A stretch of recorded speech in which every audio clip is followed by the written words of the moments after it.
हे मनुष्य, बाबा के दरबार में आओ तो घंटी बजाते हैं।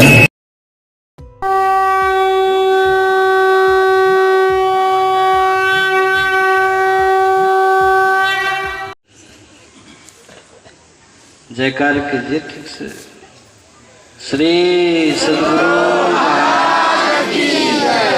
श्री सद्गुरु महाराज की जय। मंगल मूर्ति सद्गुरु मिलवे सर्वाधार।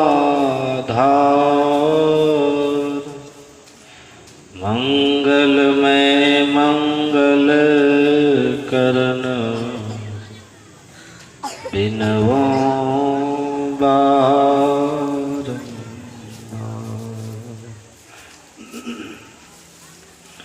धन्य धन्य सद्गुरु सुखद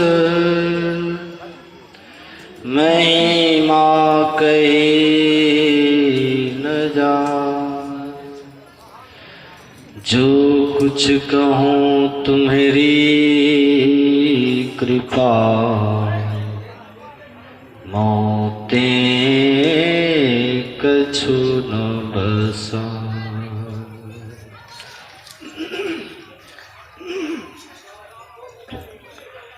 बोलिए प्रेम से श्री सद्गुरु महाराज की जय। श्री सद्गुरु महाराज की जय। श्री सद्गुरु महाराज की जय। आवाज थोड़ा ठीक कर दे, गला ठीक है। इस मंच पर विराजमान मंचासीन पूज्य स्वामी शिवानंद जी महाराज के पावन चरणों में नमन। पूज्य स्वामी परमानंद बाबा, हमारे बालेश्वर बाबा और जितने भी मंच पर है सभी को पावन पाद पद्मों में कोटिशः नमन। हमारे आदरणीय सत्संग प्रेमी महानुभावों, पूजनीय माताओं तथा भक्तिमती बहनों, मैं देख रहा हूं आप लोग बड़ी श्रद्धा से सत्संग में बैठे और यह महर्षि में ही आश्रम बगल में ही बना हुआ है। हमारे आश्रम के पूज्य स्वामी संचालक हमारे परम प्रिय श्री सदानंद बाबा, उनकी व्यवस्था में हम लोग यहाँ पर बैठ करके सत्संग कर रहे हैं। बड़ी श्रद्धा से सब बैठे और आपके भीतर एक ही ललक है कि हम प्रवचन को सुने, हम संत महापुरुषों के ज्ञान को सुने। अवश्य आप सुनिएगा, लेकिन एक निवेदन कर रहा हूं कि आप लोग जो बैठे हैं, जो जहां तहां खड़े हैं, यदि जगह हो तो आप भी कृपा करके सब आके बैठ जाए। और जो बच्चे जहां तहां इधर चहलकदमी करते हैं, इन बच्चों को भी शांति से बैठा दीजिए। और जो शांति से नहीं बैठे ना, उनको थोड़ा दूर कर दें। और एक निवेदन आपसे ये भी करेंगे, जब तक आप सत्संग को सुनिएगा मौन रहिएगा। क्या रहिएगा? मौन व्रत सबसे बड़ा व्रत माना गया। घर में तो आप मौन रह नहीं सकते हैं। घर में तो आप एकादशी का व्रत कर लीजिएगा, द्वादशी कर लीजिएगा, मंगलवारी सोमवारी व्रत करते हैं। लेकिन इन सभी व्रतों से बड़ा है मौन व्रत। मौन रहना ये सब व्रत से बड़ा है। तो घर में तो आप रह नहीं पाइएगा, इसलिए यहाँ पर जब तक हम आपको सुनाते रहेंगे, बाबा सुनाएंगे ना, तो तब तक बिल्कुल मौन हो जाइए और भीतर ही भीतर संकल्प करिए, क्रिया खा लीजिए कि हम बोलेंगे नहीं, फिर आपको बहुत लाभ होगा। जल्दी कीजिए बाबा, ये सब यहाँ जरूरत नहीं है। छोटे बच्चे को संभाल के रखिए, बीच में ऐसे नहीं आइए दीजिए। बड़ी श्रद्धा से सुनिए। श्रद्धावान लभते ज्ञानम, जो श्रद्धा से सुनते उनको ज्ञान हो जाता है। कितना डिस्टर्ब कर रहे बाबा आप बताइए। जब माता सबरी के पास भगवान गए हैं तो माता सबरी को भगवान ने निमित्त बना करके कहा, हे सबरी, मेरे सत्संग को सुनना, मेरी कथा को सुनना, प्रेम के साथ सुनना, रति के साथ सुनना, श्रद्धा के साथ सुनना। सुनना तो है ही है, पर हम जैसे तैसे क्यों सुने? यदि सुनना हमको है ही है तो पूरा प्रेम के साथ हम सुनेंगे, श्रद्धा के साथ हम सुनेंगे। बहुत ध्यान से सुने। बैठिए ना बाबा, बैठिए ना। माता सबरी को भगवान ने नवधा भक्ति की बात क्यों कही है? आप लोग इधर दीजिए, इसको मत देखिए, इनको छोड़िए, बैठने दीजिए। क्या कर रहे थे? माता सबरी को भक्ति में कमी नहीं है। माता सबरी के लिए तो मैंने परसों कह दिया ना, सकल प्रकार भक्ति दृढ़। भगवान ने कहा है सबरी, आपके पास सब प्रकार की सुदृढ़ भक्ति है। आप फिर भगवान क्यों कह रहे हैं कि सावधान होकर के सुनिए, मन में धारण कीजिए। मैं आपसे नवधा भक्ति, 9 प्रकार की भक्ति कहता हूं। ऐसा भगवान क्यों कहते हैं? इसका उत्तर आप बड़े ध्यान से सुनिएगा। मन में भ्रम न रहे किसी तरह का, बहुत ध्यान से सुनिएगा। भगवान ने क्यों उपदेश किया है? देखिए, सबसे पहला कारण ये है कि आप और हम जो मनुष्य बने हैं ना, भगवान ने जो मानव का तन हम आपको जो दिया है, इस मानव तन को पाने का बस एक ही उद्देश्य है, भजन करना। पहली भक्ति क्या कहा सो कहिए तो? भगवान ने पहली भक्ति क्या कहा? राम बोल रहे हैं जो काल बन करके आएंगे। राम मतलब राम ब्रह्म परमार्थ रूपा। वो भगवान कह रहे हैं कि हमारे जीवन में अंतिम में काल बन करके आने वाले वो कह रहे हैं कि भक्ति करो, और पहली भक्ति करो। भक्ति का प्रारंभ है संतों के संग से। भक्ति करो, संत का संग करो। कहते हैं कि नहीं भगवान? संत का संग करो।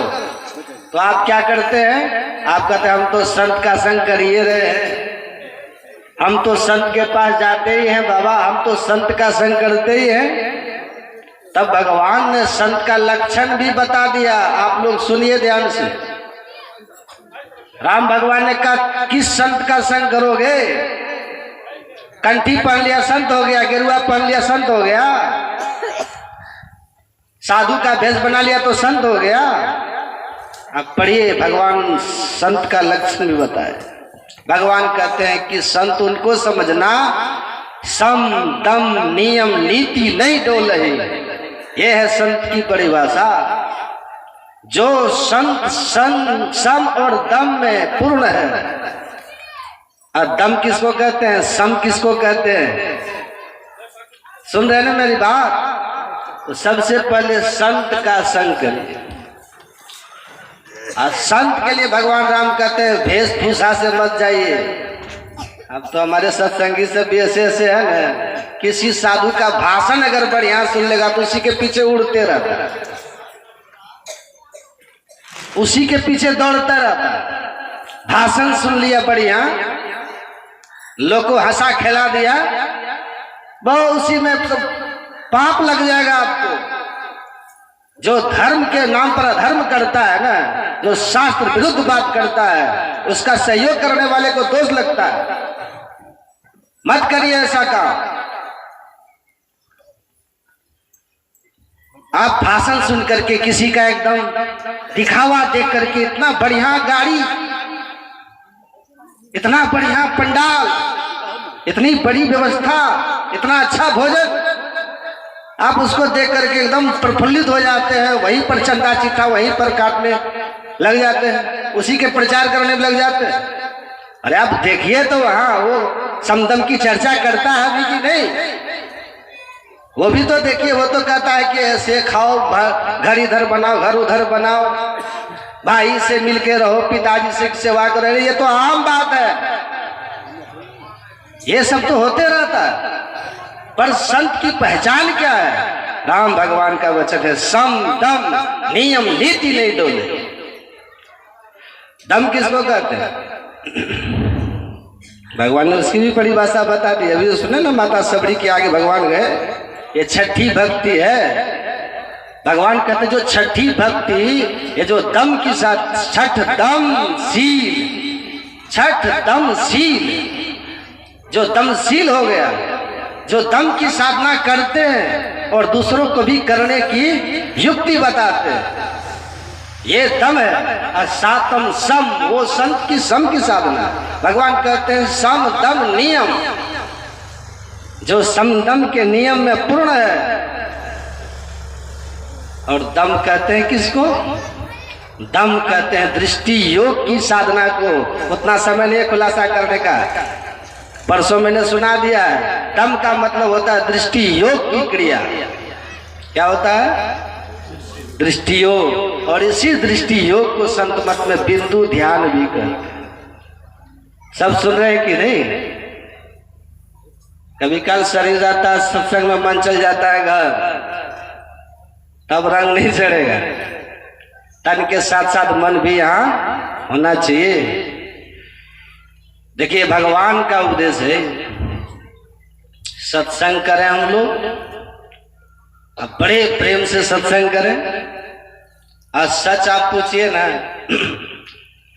सत्संग की भी परिभाषा है।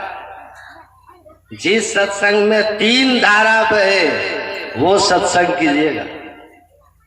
पहली धारा है जिस सत्संग में ईश्वर भक्ति की चर्चा हो। ईश्वर की भक्ति हम कैसे करें, ये चर्चा जब हो तो समझिए वो असली सत्संग है। और दूसरी धारा है ईश्वर है कैसे, परमात्मा है कैसे, परमात्मा कहाँ रहते, उनका स्वरूप कैसा, ये चर्चा दूसरी धारा है। और तीसरी धारा है आप हम कौन सा कर्म करें, कौन सा कर्म हम नहीं करें, हम कब सोए कब हम नहीं सोए, कब हम जगे कब हम नहीं जगे, क्या खाएं क्या हम नहीं खाएं, बड़ों के साथ कैसा व्यवहार करें, कैसा व्यवहार हम नहीं करें। ये विधि निषेध का जो ज्ञान है, ये ज्ञान भी जिस सत्संग में हो, ईश्वर स्वरूप का भी ज्ञान जिस सत्संग में हो, और ईश्वर भक्ति की भी चर्चा जहाँ हो, तो वो असली सत्संग है। भगवान कहते हैं ऐसा सत्संग यदि कहीं पर मिले, उस सत्संग को बड़ी श्रद्धा से सुनिए।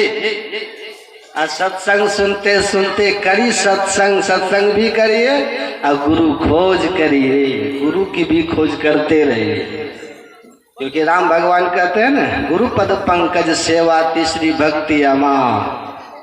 यदि जीवन में गुरु नहीं होगा तब भजन शुरू होगा, तब भजन नहीं शुरू होगा। और अपने यहाँ कहावत क्या है? कहावत है गुरु करो जाना पानी पियो छा। बहुत सोच समझ के गुरु कीजिए। पान दिया, फूल दिया और दिया पैसा, 3 फूक फूक दिया बेल हो कि भैंसा, इससे काम होगा? लोभी गुरु लालची चेला, दोनों नरक में ठेलम ठेला, दोनों जाएगा नरक। हरे शिष्य धन शोक न हरे, असो गुरु घोर नरक में पड़े। आनहर गुरु बता चेला, मांगे केला दिए ठेला, ऐसे गुरु से काम चलेगा? इसलिए कहते हैं गुरु करो जाना पानी पियो छान। एक आश्रम में एक बाबा रहते थे। बाबा, एक लड़का वहां गया, कहा कि बाबा हम आपके अपना गुरु बनाएंगे, आप ही के आश्रम में रहेंगे। तो बाबा भी वही कान फूका थे, कान फूकने वाले, जानते हैं ना आप लोग। पान दिया, फूल दिया और दिया पैसा, 3 फूक फूक दिया बेल हो की भैंसा। हमारे गुरु महाराज जी कहते आजकल लोग दीक्षा देने के बदले कान फूकने लगे, कान में कहना क्या चाहिए वही बात को भूल गए। तो कान फूकने से कुछ होता है? लड़का बोला बाबा हम आप ही आश्रम रहेंगे, कृपा कीजिए। कहा ठीक है रहो ना। लड़का रहने लग गया तो साधु ने कहा देखो तुम मेरे आश्रम में रहते हो ना तो बिना पूछे कोई काम मत करना, कुछ भी करो तो पहले थोड़ा पूछ लेना, तब पूछ के जो कहे जैसा कहे वैसा ही करना। कहा ठीक है बाबा। अब कहीं जाना था सत्संग में बाबा को तो खेजरी लिया, करताल लिया, जो था उनके पास, झोला लिए, कमंडल लिए, चल दिए। अब उस समय तो घोड़े की सवारी होती थी ना, अब चल दिए, गुरुजी बैठ गए घोड़ा पर। अब वो चेला था जवान तो पीछे पीछे चल रहा। रास्ते में गुरुजी के जेब में कुछ पैसा वैसा था जो जेब से गिर गया, जेब से गिरा तो पैसा गिर गया। और जब सत्संग में स्थल पर गए तो जेब में देखते गुरुजी जेब में पैसा ही नहीं था। तो लड़का से पूछा अरे जेब में पैसा था क्या हुआ? कहा गुरुजी तो रास्ते में गिर गया। अरे तुम उठाया नहीं? अरे गुरु महाराज आप बोले थे ना बिना पूछे कोई काम मत करना, तो हम कैसे उठा लें? आप ही ना बोले थे बिना पूछे कोई काम मत करना, कैसे उठाते? अरे तुम साथ में रहता है, कुछ गिरे तो उठा लेना चाहिए ना। कहा ठीक है सरकार अब आगे से ध्यान रखेंगे, कुछ गिरेगा तो हम उठा लेंगे। कहा ठीक। अब फिर जैसे घोड़ा पर चढ़े चले गुरुजी तो घोड़ा को लगा लेटरिन तो लिद्दी गिरने लगी। तो लड़का कहता है गुरुजी ने कहा था कुछ गिरे तो उठा लेना, तो लिद्दी भी तो गिरे। लिद्दी को हम अपने चादर में उठा करके चादर में बांध लिया। और जब वहां सत्संग स्थल पर गए वहां सब करे श्री सदगुरु महाराज की जय। तो वो लड़का लिद्दी लिया, अब माई के पास आके कहता गुरु महाराज लीजिए लिद्दी। अरे तुमको लिद्दी दिखा रहा? सरकार आप ही ने कहा था ना कुछ गिरे तो उठा लेना, लिद्दी गिरे तो हमने उठा लिया, कौन गलती काम?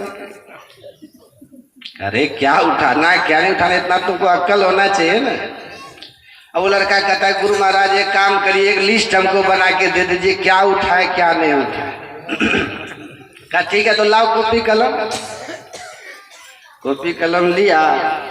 अब वो भी वही कनफुक्का थे बेचारे, लिस्ट बना करके दे दिया, रुपया पैसा गिरे उठा लेना, कपड़ा लता गिरे उठा लेना, टॉर्च गिरे उठा लेना, कलम गिरे उठा लेना, कॉपी गिरे उठा लेना। एक लंबा सा लिस्ट बना करके उसको थमा दिया। वो भी लड़का लेकर के चपेट के जेब में धर दिया। अब चले वहां से तो आगे में एक नाला पड़ता, नाला में पानी था कम, कीचड़ था ज्यादा। अब जैसे वहां पर घोड़ा तो छलांग मार के पार करेगा नाला को। जैसे घोड़ा छलांग मारे नाला को पार करने के लिए बस दबे ऊपर से गिर के नाला में चले। अब बाबा जैसे नाला में गिरा तो कहता बेटा देखो मैं नाला में गिर गया, मुझे निकालो। लड़का कहता ठहरिए गुरु महाराज देखते हैं लिस्ट में आपका नाम है कि नहीं, क्योंकि लिस्ट तो आप ही बनाया है ना, आपका नाम देख लेते लिस्ट में है कि नहीं। अब लिस्ट में उसका नाम तो था नहीं। लड़का एक बार पढ़ा, कहता है गुरु महाराज माफ करिएगा इसमें आपका नाम नहीं है। अरे बेटा निकालो देखो मुझे बड़ा कष्ट हो रहा है। ठीक है फिर से हम पढ़ लेते, ठहरिए। दोहरा करके पढ़ा, तेहरा करके पढ़ा, उसमें गुरुजी का नाम था ही नहीं। कहा गुरुजी माफ करिएगा आपने अपना नाम इसमें लिखा ही नहीं, आप पढ़े रहिए मैं चलता हूँ। चला वहां से चला गया, गुरुजी उसी में जा करके मर के वो खत्म हो। इसी को कहते लोभी गुरु लालची चेला दोनों नरक में ठेलम ठेला। अधर गुरु बता चेला मांगे केला दिए ढेला। ज्ञान कहे अज्ञान बिनु तम बिनु कहे प्रकाश, निर्गुण कहे जो सगुण बिनु सो गुरु तुलसीदास। जो गुरु आंख बंद करने के बाद जिसको भीतर में अंधकार नहीं दिखे वो गुरु होते। यदि चेला को भी अंधकारे दिख रहा है, गुरु को भी अंधकारे दिख रहा है, तो समझिए दोनों गुरु चेला बराबर है। नहीं है वो गुरु चेला का समझ। जिसके भीतर अज्ञानता नहीं, जो ज्ञान की भूमि पर रहते हैं, जो अंधकार से ऊपर उठे हुए ऐसे महापुरुष यदि कोई मिले तब वो गुरु क्या करेंगे आपको? सतगुरु पशु मानुष करे, मानुष थे सिद्ध सोए।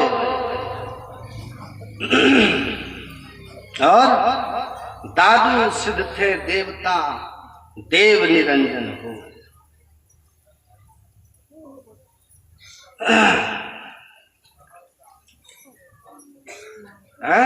दादू सिद्ध थे देवता देव निरंजन हो। सदगुरु जब मिलते हैं ना तो जीव से ब्रह्म बनाते, इतना लाभ पहुंचाते हैं जी। राम भगवान कहते हैं ऐसे गुरु के पास जाइए, बिना गुरु का कोई मत रहिए। गुरु बिन माला फेरता, गुरु बिन करता दान, गुरु बिन सब निष्फल गया बूझो वेद पुराण। गुरु बिन जप तप दान व्यर्थ व्रत तीरथ फल नहीं दाता, लक्ष्मीपति ने सिद्ध गुरु बिन वृथा जीव जग जाता, सब व्यर्थ हो जाता। इसलिए भगवान कहते हैं जहां सच्चे गुरु मिले। अब देखिए सच्चे गुरु की पहचान क्या है? सच्चे गुरु की पहचान ये है, जो सच्चे गुरु होते हैं ना, मुर्शिदे कामिल से मिल, सिद्ध और सबूरी से तकी, जो तुझे देगा फॉर्म शहरक को पाने के लिए। सच्चे गुरु की पहचान यही है, आपके भीतर में सुषुम्ना कहाँ है, आपके भीतर में शहरक कहाँ, उसका पता बता। शहरक किसको कहते हैं? वही शहरक से रास्ता गया हुआ परमात्मा के पास। इसलिए जो शहरक का भेद बता, क्यों भटकता फिर रहा तू ऐ तलाशे यार में, रास्ता शहरक में दिलबर पे जाने का, वहां जाइए। और सुनिए सबसे बड़ी बात क्या है, सुनिएगा ध्यान से, सुन रहे सब। भगवान ने अपनी सेवा करने की बात नहीं कही है यहाँ। अब बोल कौन रहे हैं? राम बोल रहे हैं ना, भगवान बोल रहे हैं। राम भगवान ने अपनी सेवा करने की बात नहीं कही है। भगवान कहते हैं कि गुरु की सेवा करो। क्यों कहे गुरु की सेवा करने के लिए? कारण क्या है? गुरु की सेवा करने के लिए क्यों कहा भगवान? आप जानते हैं ना, प्रथम देव गुरु देव जगत में वरुण दूजो देवा, गुरु पूजे सब देवन पूजे, गुरु सेवा सब सेवा। भगवान गुरु की सेवा करने के लिए इसलिए करे क्योंकि गुरु की सेवा करने से सबकी सेवा अपने आप हो जाती है। गुरु की पूजा करने से सबकी पूजा अपने आप हो जाती है। इसलिए भगवान कहते हैं गुरु की पूजा करो। राम भगवान ने गुरु की पूजा की थी कि नहीं? राम कृष्ण सो को बड़ो उन्हों तो गुरु किन्न, तीन लोग के वे धनी गुरु आगे आधे। बिनु गुरु भवनिधि तरई न कोई, जौ बिरंची शंकर सम ब्रह्मा विष्णु महेश के समान आप हो जाइए। तभी यदि गुरु की सेवा नहीं कीजिएगा तो कल्याण है? कल्याण है। इसलिए गुरु की सेवा, सदगुरु की सेवा कीजिए, जो आपके भीतर में शहरक का भेद बता दे, सुषुम्ना का भेद बता दे। एक मंत्र का जप बता देने से, अब भगवान के किसी रूप का ध्यान बता देने से कोई गुरु नहीं होता। गुरु का कहते जो तीन क्रिया एक साथ बता दे, एक मंत्र का जप बता दे, एक रूप का ध्यान बतला दे और दृष्टि योग की साधना बतला दे। तीन क्रिया जो एक साथ बतलाते हैं वो होते सच्चे गुरु। भगवान कहते ऐसे गुरु की सेवा कीजिए। गुरु पद पंकज सेवा, तीसरी भक्ति अमान। एक व्यक्ति ने शंकर भगवान का तप किया, प्रसन्न हो गए भगवान शंकर, बोले बोलो क्या चाहिए? तो कहा ठीक है क्या चाहिए तो हम सोचते हैं। अब वो एक कॉपी लिया, कॉपी में लिस्ट बनाने लग गया। 100 ग्राम हल्दी, 100 ग्राम धनिया, अदरक, सिंधा नमक, काला नमक। अब वो लिस्ट बनाए जा रहा है। भगवान शंकर कहते अरे जल्दी करो हमको जाना भी है। और वो कहता है पूरा लिस्ट होगा तब न। लिस्ट बनाते कई पेज भर गया, कई पन्ना उसका भर गया। भगवान शंकर ने देखा कैसा लोभी आप, इतना लिस्ट बना लिया फिर भी लिख ही रहा है। तब भी लिखते ही चला जा रहा है, कितना पेज भर दिया वो। अंतिम में भगवान शंकर ने देखा कि बड़ा लोभी आदमी है ही, अब आया तो कुछ तो देना होगा। बोले सुनो एक काम करो, क्या हम 1 घंटा तुमको देते, घंटा ले जाओ, इससे तुम्हारा काम हो। बोले घंटा से क्या होगा? क्या सब कुछ होगा। तुम्हारी जो चाहना होगी वो चाहना तुम करना।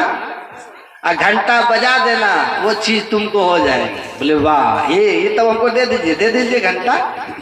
अब मन में हुआ कि हरदी हो, घंटा मारेंगे, हरदी हो जाएगी। मन में होगा मकान बने, घंटा चोट मारेंगे, मकान हो जाएगा। बढ़िया है, दे दीजिए बाबा। अब घंटा लिया, ऐसा व्यक्ति भगवान शंकर को बिना प्रणाम किए सर पर दौड़ दिया घर की तरफ। अब भगवान कहते ठहरो ठहरो, रुको रुको रुको। कहा भी क्या, अब हम जा रहे हैं, घंटा मिल गया। इसी का नाम है स्वार्थ। क्या है? स्वार्थ। श्रद्धा होती ना तो कहते घंटा मिले कि न मिले, हम तो आपको नमन करके प्रणाम करके श्रद्धा के साथ तब जाएंगे। वो घंटा लिया, भागा वहां से। तो भगवान शंकर कहते सुनो सुनो, ये घंटा तुम लेके जा रहे हो ना, लेके जाओ, पर याद रखना तुम्हारी जो इच्छा होगी घंटा बजाओगे तो वो तुम्हारी पूर्ति तो हो जाएगी, पर तुम्हारे पड़ोसी को तुमसे दुगना हो जाएगा। अब जैसे कहा तुम्हारे पड़ोसी को तुमसे दुगना होगा। अब वो व्यक्ति कहता मेहनत किए हम, तपस्या किए हम, परिश्रम हम उठाए, और दुगना ला पड़ोसी को। यही है ईर्ष्या। क्या है? जो ईर्ष्या सबके दिल में होता है, जो ईर्ष्या हमारे हृदय में होता है कि मेहनत किए हम, परिश्रम किए हम, और दुगना उसको हो जाएगा। अगर ये भाव आ रहा है तो समझ जाइए ईर्ष्या। मेहनत किए हम, सत्संग में इतना खटे हम, नाम हो रहा फलाना का। ईर्ष्या। समझ रहे हो? यदि ये हो जाए कि चलो भले हमारा नाम नहीं है लेकिन गुरु महाराज तो जानते हैं, भले व्यक्ति हमारा नहीं जाने लेकिन गुरु महाराज तो जानते कि हमने क्या किया, इनसे कुछ छुपा होता है, सब जान रहे हैं। इतना संतोष करके तब अगर दूसरे का नाम जय जयकार करे उसको बोलते हैं स्नेह सौहार्द। वहां तो फिर प्रेम की बाढ़ आ जाएगी। आपको पता है राम और भरत जब गेंद खेलते थे ना तो जीतते थे भरत और जय जयकार करते थे राम, हारते थे राम, जीतते थे भरत और जय जयकार करते थे राम, कहते थे भरत भैया की जय, खुद हार जाते, खुद हारते थे और कहते थे भरत भैया की जय। इसको बोलते राम राज। यदि ये मन में हो कि मेहनत किए हम, परिश्रम किए हम, इतना दौड़ भाग सब कुछ किए हम, नाम फलाना का हो रहा है, तब समझिए वहां कुछ इलाज की जरूरत है। इस व्यक्ति के मन में होता मेहनत की हम, परिश्रम किए हम, और लाभ पड़ोसी को, दुगना पड़ोसी को होगा। ये कैसे संभव है? वो घंटा लेके गया और महीनों बाद तो घर गया था। पत्नी ने पूछा कुछ लाए? कहाँ लाया? क्या लाए? घंटा लाया। घंटे से पेट भरेगा? कहा देवी बड़ा चमत्कार है। क्या चमत्कार है? घंटा बजाओ जो इच्छा हो जाए। कहा तो जल्दी बजाइए, देखिए घर टूट गया है, कपड़ा फट गया है, अन्न की व्यवस्था घर में नहीं है, तो आप जल्दी से बजाइए ना और सब पूरा कीजिए सब कुछ। अब जैसे कहा पूरा करिए सब कुछ, तो व्यक्ति कहता अरे पगली पूरा कैसे कर दे? तो कहते पत्नी कहती है, पति कहता पगली है तू, मेहनत किए हम, तपस्या किए हम, बजाई घंटा तो पड़ोसी को दुगना हो जाएगा ना। तो पत्नी कहती हो जाने दीजिए, अपना तो सब कुछ हो जाएगा। अरे अपना तो सब कुछ हो जाएगा तो ठीक है, पर पड़ोसी को दुगना जो हो जाएगा तो हो जाने दीजिए। पत्नी ठीक है लेकिन पति देखिए कैसा है। दर्शन भगवान शंकर का किया, तपस्या भी किया है ना, पर ईर्ष्या द्वेष कितना खतरनाक, देखिए कैसा है ये, नहीं जाता है। तो पत्नी कहती है क्या करिएगा घंटा का? इसको अलमारी में बंद करो, ताला मारो, चाबी मेरे पास दो। चाबी लेके क्या जा रहा पंजाब कमाने के लिए, वहां से कमा के भेज देंगे तब तुम व्यवस्था करना। अब वो चला गया पंजाब, इधर बेचारी पत्नी घर में परेशान। उधर 2-4-6 महीना कमाया, कुछ 1000 रुपया हुआ तो वहां से चला, इधर पत्नी को रहा नहीं गया। पत्नी सोचती कितना सुंदर घंटा घर में, भगवान शंकर का वरदान, उसको बजा के सब कुछ कर लेना चाहिए। पत्नी को नहीं रहा गया तो पत्नी ने किसी लोहार को बुलाया, लोहार को बुला करके कहा इस अलमारी को, ताला को काट के निकाल दीजिए, खत्म करिए, भीतर में जो घंटा निकाल के दीजिए। घंटा निकाला, पत्नी ने घंटा लिया, आंगन में खड़ी हो गई, कहती हे भगवान शंकर ऐसी कृपा करना मेरा घर बन जाए। मारा, घंटा पे चोट जैसे मारती है, बस सुंदर सा घर उसके दरवाजे पर बन के तैयार। अब पूरे गांव में सबके यहाँ 2-2 घर बन के तैयार, डबल होने का था। हे भगवान शंकर ऐसी कृपा करना कि मीठा जल वाला कुआं भी हो जाए। मार दिया चोट तो कुआं भी मीठा जल वाला हो गया। अब पूरे गांव में सबके दरवाजे पर 2-2 कुआं मीठा जल वाला। अब जो जो इसने याचना करी इसको पूरा हुआ। अब पूरे गांव में सबके यहाँ डबल हो गया। अब पूरे गांव में रामराज हो गया। सब कहता वाह वो बेचारा कितना बढ़िया भला आदमी था, मेहनत उसने अकेले किया, तब उसने अकेले किया, देखो पूरे गांव में रामराज हो गया। यहाँ न किसी को रहने की दिक्कत, न पानी पीने की दिक्कत, न खाने की दिक्कत, यहाँ न किसी को वस्त्रों का अभाव, सब कितना सुख सुविधाओं का जीवन जी रहा है। अब बड़े खुश है, पूरे गांव में रामराज, सब खुश है। अब उधर से वो व्यक्ति जब कुछ कमा करके चला घर की तरफ, जैसे घर की पास वो झल्लू आया तो उसके मन में होता, अरे यहाँ तो पहले झुग्गी झोपड़ी थी, जहाँ पहले झुग्गी झोपड़ी थी वहां ये बिल्डिंग खड़ा कैसे हो गया? पूरा गांव में जिधर देखो बिल्डिंग ही बिल्डिंग दिखाई पड़ रहा है। अब वो सोचता लगता है दाल में काला है। जैसे अपने घर में गया, उधर से पत्नी दौड़ के आई रहेगी। पति पूछते ये सब क्या है? बजा दिया? पत्नी कहते हाँ बजा दिया। कहा चौपट कर दिया। मेहनत हमने, परिश्रम हमने, तपस्या हमने, अब पूरे गांव को तूने सब कुछ दे दिया। कहा पतिदेव छोड़िए ना, अपने घर में सब व्यवस्था, आइए आराम करिए, आनंद से रहिए। अरे आनंद से कैसे रहेंगे? तुमने सबको सुखी कर दिया। इसी का नाम है ईर्ष्या। यही है ईर्ष्या, चुभता है ना सबको, यही ईर्ष्या है। कहा तो क्या करिए? घंटा ले आओ। घंटा लाई। अब ये व्यक्ति घंटा लिया, घंटा लेके आंगन में खड़ा हो गया। कहा हे भगवान शंकर ऐसी कृपा करना मेरी एक आंख फूट जाए। मार दिया चोट, एक आंख तो उसकी फूटी है, पूरे गांव में सबके दोनों आंख फूट गए, सब अंधा हो गया। एक व्यक्ति का ईर्ष्या देखिए, यही। तब भी संतोष नहीं हुआ, दूसरे की आंख फोड़ने के लिए व्यक्ति अपनी आंख फोड़वा लिया। कैसी ईर्ष्या, कैसी ईर्ष्या है देखिए। तब भी संतोष नहीं हुआ, फिर वो घंटा लिया, कहता हे भगवान शंकर ऐसी कृपा करना मेरा एक हाथ भी कट जाए। महाराज छोटे उसका हाथ कटा, पूरे गांव में सबका दोनों हाथ कट गया। अब तब भी संतोष नहीं हुआ, फिर लिया घंटा, हे भगवान शंकर ऐसी कृपा करना मेरे दरवाजे पर जो कुआं हो नाड़ा होगा, मतलब ऊपर का दीवार झड़ जाए। महाराज जैसे चोट उसके दरवाजे पर तो एक ही कुआं था ना, नाड़ा हो गया। अब पूरे गांव में सबके दरवाजे पर 2-2 नाड़ा कुआं। अब न किसी को हाथ है बेचारे को, और न किसी को आंख है, किसी को नहीं। पूरा गांव सूरदास का गांव, पूरा गांव मुल्ला का गांव हो गया। और सबके दरवाजे पर 2-2 नाड़ा कुआं। नाड़ा कुआं समझ रहे हैं आप लोग?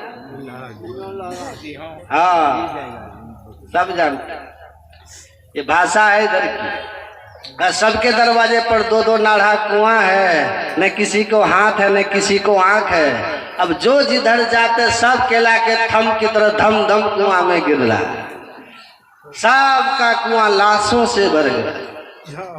जहां राम राज था शमशान में बदल गया था। यही है ईर्ष्या। विचार कीजिए, ये ईर्ष्या जिसके भीतर नहीं है। कृष्ण भगवान की उद्घोषणा सुनिए भगवान गीता में, इच्छा द्वेष समुत्थेन द्वंद्व मोहेन भारत सम्मोहन सर्वभूतानि सर्गे यान्ते परम तप। ऐसा कोई प्राणी नहीं जिसके भीतर ये भावना न हो, ईर्ष्या द्वेष की भावना। ये तो ईर्ष्या है। भगवान कहते जब तक ये ईर्ष्या द्वेष की भावना भीतर में रहेगी तब तक भजन नहीं होगा।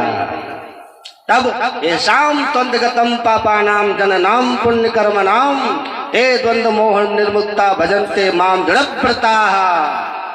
इन सभी इच्छा द्वेष से जो रहित हो जाता है भगवान कहते हैं पुण्य कर्म करते करते तब जो मेरा भजन करता तब उससे भजन होता है। राम भगवान का वचन है, पर दुख दुखी सुख सुख देखे पर। जो दूसरों के दुख को देख करके दुखी हो जाए, जो दूसरों के सुख को देख करके सुखी हो जाए, उसको कहते हैं संत। वो भगवान के स्वरूप को जानते हैं। ये देखिए भगवान के रूप को जानने वाला ये कहता तपस्या हमने किया और दुगना पड़ोसी को होगा। ये ईर्ष्या की भगवान कहते हैं, ईर्ष्या की भावना। भगवान कहते हैं इच्छा द्वेष समुत्थे न द्वंद्व मोहे न भारत सम्मोहन सर्वभूतानि सर्गे यान्ते परम तपः ये शाम त्वंतगतम पापा नाम जन नाम पुण्य कर्म नाम ते द्वंद्व मोह निर्मुक्ता भजनते मम दृढ़व्रता। भगवान कहते हैं जो ईर्ष्या द्वेष से रहित होकर के और पवित्र होकर के तब मेरा जो भजन करता, भगवान कहते हैं वो सुखी होता है। गुरु महाराज कहते हैं ना भयो जग काहू को कितनों को अपनों की। ये संसार किसी का हुआ नहीं, चाहे कोई कितना भी अपना बनाने का प्रयास किया है। सहजो तजिया जगत को। सहजो भाई कहते हैं इस जगत को तजिए, इसीलिए तजिए कि आप तज दिए तो बड़ा अच्छा होगा, और नहीं तो जब संसार आपको तजेगा तो बड़ा दुख होगा। क्योंकि एक दिन तो ये छोड़ेगा। इससे अच्छा आपको कोई कहे कि कुर्सी छोड़ो, उससे पहले ही कुर्सी छोड़ देने में इज्जत सलामत हो जाती है। नहीं, आप बैठे हैं, कोई कहे उठिए ई बैठेंगे तो बेइज्जती हो गई। लेकिन विद्वान वही है, बुद्धिमान वही है कि सिचुएशन भांप लेता है कि वो बड़े आदमी आ रहे, हमको उठना पड़ेगा, तो कोई बहाना करके पहले ही उठ जाए तो सम्मान सुरक्षित है। तो कहा कोई उठने के लिए कहे उससे पहले ही उठ जाना बुद्धिमानी है। जमराज आके कहे संसार छोड़ो, उससे पहले ही संसार को लात मार देना बड़ा उचित होता। एक गधा था, बीमार पड़ गया था। उसका मालिक गया डॉक्टर के पास, तो जाके कहा गधा बीमार है, डॉक्टर साहब दवाई दीजिए। तो कहा कि ठीक है। दवाई पीस के डॉक्टर दिया, कहा ले जाओ गधा को खिला देना। कहा कि गधा आराम से दवाई खा लेता तो फिर गधा क्यों कहते हैं? तो विचार कीजिए उसको गधा क्यों कहते हैं जब वो आराम से दवाई खा लेता। तो डॉक्टर बोला कि अच्छा ये बात तो सही है। तो क्या उपाय बताइए डॉक्टर साहब, दवाई को गधा को कैसे खिला दवाई? तो कहा एक काम करो, एक तो पाइप पपीता का डंठल का पाइप बना लेना, ये दवाई जो है ना डंठल के मुंह पे रख देना, एक मुंह गधा के मुंह में डाल देना, एक पाइप एक तरफ, एक तुम अपने मुंह में लेकर के जोर से फूंक मार देना, गधा के पेट में घुस जाए। तो कहा कि हाँ ये सही उपाय है। उपाय तो आप ठीक बताए। वो पाइप ले गया, दवाई डाल दिया, गधा के मुंह में डाला पाइप, इधर अपने मुंह में, तैयार हुआ कि जोर से फूंक मारना है ना ताकि अंदर चल जाए।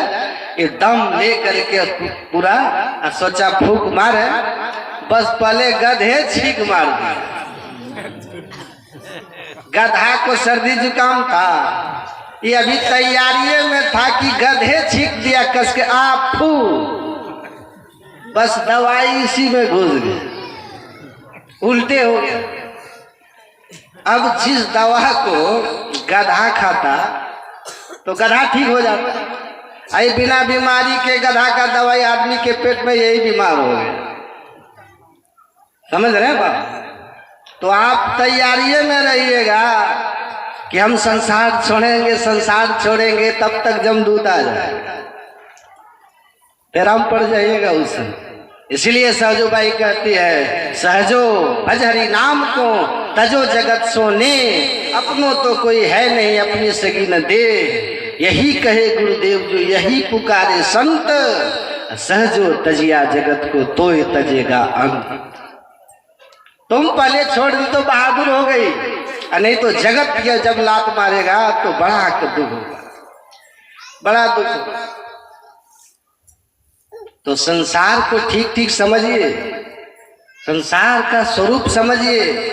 बड़ा सुंदर पाठ हुआ, इसको छोड़ने का तरीका भी। मगन हो भव अम्बु निधि में कृपा सिंधु मुरारी। सूरदास जी करे हम तो मगन हैं। कहाँ मगन है भाई?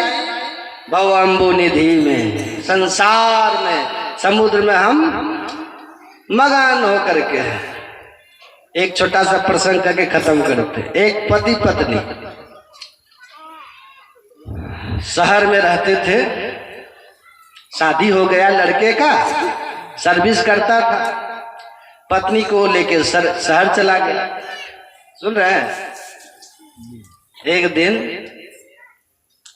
लड़का, आप ही लोग के बात बोल रहे हैं, सुन लीजिए, ऑफिस से आया और अपनी पत्नी से कहा, शनिवार का दिन था, आया और पत्नी से कहता है कि कल सुबह 4 बजे भोर वाली ट्रेन से माता जी आ रहे। उसकी पत्नी भड़क गई। अरे पत्नी भड़क गई, बोली कमाल हो गया, अभी तो 4-5 महीने ही हुए तुम्हारे माता जी आकर के 5 दिन रह के गई। 4-5 महीने पहले ही तो तुम्हारी माता जी आकर के 4-5 दिन रह करके गई है। इतना जल्दी क्या हो गया जो फिर आ रही? और वो भी 4 बजे भोर वाली ट्रेन से, रविवार का दिन। अरे 6 दिन तक तो हम जल्दी जल्दी उठते हैं, बच्चों के लिए नाश्ता बनाओ, उनको स्कूल भेजने के लिए तैयार करो, फिर तुम्हारे लिए जलपान बनाओ, फिर तुमको ऑफिस भेजो, फिर भोजन बनाओ। दिन रात काम करते करते आधी रात हो जाती है, बर्तन धो धो करके, किचन साफ करके तब सोती हूँ। फिर भोर में उठना पड़ता है। एक रविवार के दिन छुट्टी रहने के कारण शनिवार की रात ही ऐसी है जिस रात को मैं ठीक से लेट तक भरपेट सोती हूँ, है? तो उसमें आपकी माता जी आ रही है, वो भी 4 बजे भोर वाली ट्रेन से। बताओ,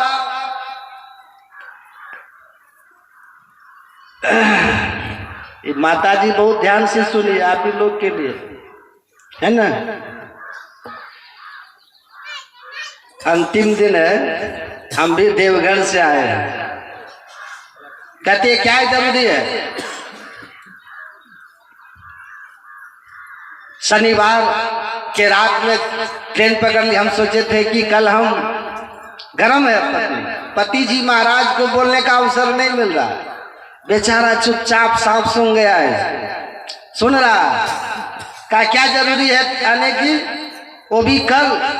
मालूम है हम सोचे थे कल देर तक सो के उठेंगे, बच्चों की छुट्टी है, इन सब को ले करके हम फिर बाजार जाएंगे, दोपहर का भोजन उधर ही करेंगे, फिल्म देखेंगे, बाजार से कुछ शॉपिंग वॉपिंग करेंगे। तो सारा चौपट कर दी प्रोग्राम हमारा।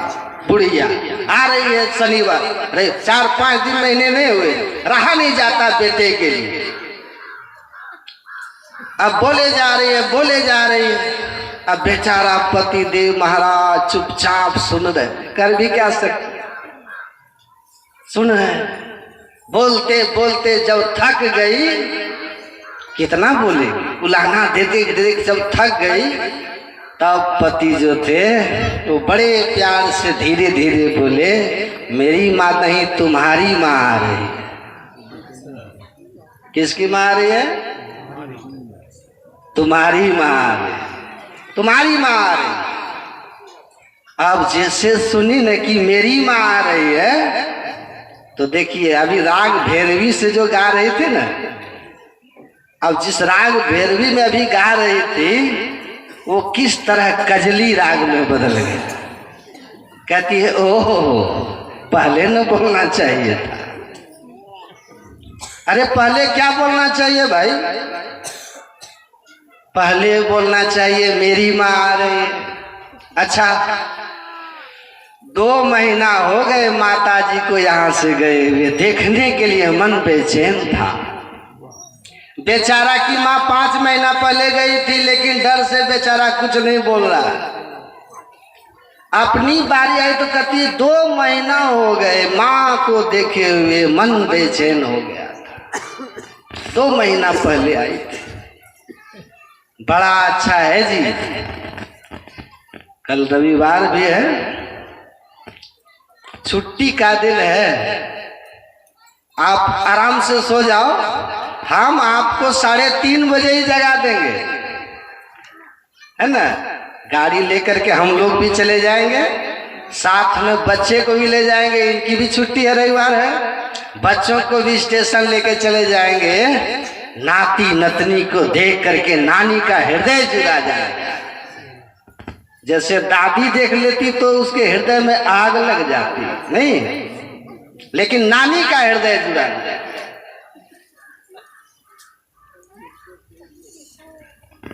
समझे कि नहीं? अब सब कुछ उल्टा हो गया।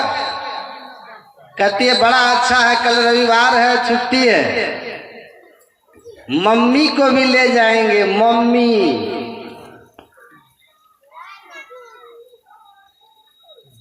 और उस समय क्या कर रही थी? तुम्हारी माता जी। क्या जरूरी है? यहाँ कहते हैं मम्मी को भी बाजार लेते जाएंगे। उनको मन पसंद एक भी साड़ी नहीं दिए 2 साल से, मन पसंद उनकी साड़ी उनको खरीदवा देंगे, बाजार घुमा देंगे, उनका भी मन खुश हो जाए। बेचारी उनकी बहू लोग उनका ठीक से आदर नहीं करती है, मतलब उनकी बहुएं आदर नहीं करती तो ये माँ बेचारी है। आई बहू सास को कितना कुछ कह रही है, पर उनकी सास बेचारी नहीं। तो मैं और मेरी माँ, सोच बदल गई ना। अब तुम्हारी माँ क्यों आ रही है 4 महीने के अंदर? खून गर्म हो गया। अपना तो खून गर्म की ही, अब पति देव का भी खून हुआ, पर अपनी माँ पर कैसे ट्यूनिंग बदल गया। एक सास बोली अपनी बहू को हमारे आदेश उपदेश में चलना, यहाँ हमारा शासन चलता है, हम सास हैं, अगर हमारे आज्ञा के विरुद्ध चली तो सांस बंद कर देंगे। समझ रहे ना, संसार में होता है ना। बोली हम सास हैं, सांस बंद कर देंगे, हमारे नियम में नहीं चली। सोच लो तुम्हारे बाप का घर नहीं है, तो वो बहू बोलती है हम आपके जुग का बहू नहीं है, हम पढ़ी लिखी इस 21वीं शताब्दी की बहू है, इंटरनेट फेसबुक व्हाट्सएप वाली। आप हमको उस पुराने युग की मत समझिए। आप सास अगर सांस बंद करने वाली हैं तो हम भी आधुनिक युग की बहू हैं, आपका लहू पी जाए। आप लोग का जीवन सुखमय हो, शांतिमय हो, आनंदमय हो, और आप लोगों के जीवन में आध्यात्मिक उन्नति हो, यही मेरी ईश्वर से प्रार्थना है। जो कुछ भी मैंने कहा, स्वामी विवेकानंद जी महाराज अपने भाषणों के अंत में अमेरिका में कहे थे, जो कोई बात मैंने कहा जिससे आपका कल्याण हुआ, आपको अच्छा लगा, आपके जीवन में प्रभाव डाला, वो सब मेरे गुरु के थे। मेरा वो कुछ नहीं था, जो कुछ कहूँ तुम्हारी कृपा। जो बातें आप लोग को चुभी होगी वो मेरी होगी, क्योंकि गुरु का ज्ञान चुभता नहीं, कल्याण करता है। हमारा ज्ञान आप लोग को चुभ सकता है, तो उसके लिए मुझे क्षमा कर देंगे। तो जो कुछ अच्छा लगा अपना लीजिएगा, और जो आपको लगा कि ठीक नहीं है उसको छोड़ दीजिएगा। वैसे मैं अपने जानते हुए सब बातें कल्याण की कही है, आपके भले की कही है। तो आप सबको एक बार पुनः शुभकामना। बोलिए श्री सद्गुरु। काम हो जाएगा घर में, हर घर में राम जी राजेंगे, हर घर में सुखियाँ बिखरेगी। मैं क्या कहूँ, मेरे गुरु महाराज की बहुत बड़ी कृपा है। मैं तन मन से अपना यह काम करता हूँ। आप लोगों से भी निवेदन करता हूँ, आप भी करें। जो करते हैं अच्छी बात है, नहीं भी करते हैं, जो बात दोनों संतों ने बताई, हमारे गुरु महाराज भी बार बार बताए हैं, बता करके ही गए हैं। उनको तो पूर्ण विश्वास है कि अब हमारे देश के जितने भी संत हैं उनके ऊपर दृढ़ विश्वास रखो, एक दिन वे सारे संसार को संभालेंगे। लेकिन संभालने में आपका भी सहयोग होना चाहिए। आप सहयोग करेंगे, इनके कहने से क्या होगा, आप सुनेंगे नहीं, उसको जीवन में उतारेंगे नहीं, कुछ भी नहीं हो सकता जब तक संतों की बातों को आप अपने हृदय में नहीं हृदयंगम करेंगे, तब तक सुनने का वाला बात नहीं है। विशेष मैं समय नहीं लूँगा, मैं अपनी वाणी को विराम देता हूँ। और हमारे संत अन्य हमारे सदानंद जी महाराज ज्ञान यज्ञ का कायम की 7 दिनों की विगत 7 वर्षों से ऐसा कार्यक्रम दुस्साहसी कदम उठा करके कर रहे हैं। ऐसा यज्ञ है जो वाजपेयी यज्ञ के सामने कुछ नहीं है, अश्वमेघ यज्ञ कुछ नहीं है, सीताराम यज्ञ के सामने कुछ नहीं है। लेकिन ये जो यज्ञ कर रहे हैं, मैं भी उसमें भाग लिया था। 7 दिनों तक 5 घंटे तक हम लोग ध्यान करते थे। ध्यान अभ्यास का काम मामूली काम नहीं है। हमारे सदानंद जी को बहुत कष्ट होता होगा, भी होगी। मैं निवेदन करता हूँ कि हमारे जागृति टोला के लोग, हमारे डुमरिया के पावन धरती के अच्छे अच्छे लोग इस काम में सहयोग करें। मकान मंदिर अधूरा है, उसमें भी सहयोग करें। हमारे बाबा भी निवेदन किए, मैं भी निवेदन करता हूँ, मैं भी सहयोग करूँगा, आप लोग भी सहयोग करेंगे, तभी यह काम सफल होगा।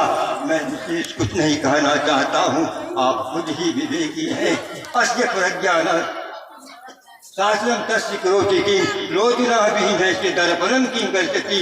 जिसके बाद अपने आप में ज्ञान होगा, वे सब कुछ करेंगे, करना ही चाहिए। मैं विशेष क्या कहूँ, जो कुछ भी कहा, इस कहने में जो भी मेरी गलती हुई होगी मुझे क्षमा करने की कृपा करेंगे। मैं संतों से भी निवेदन करता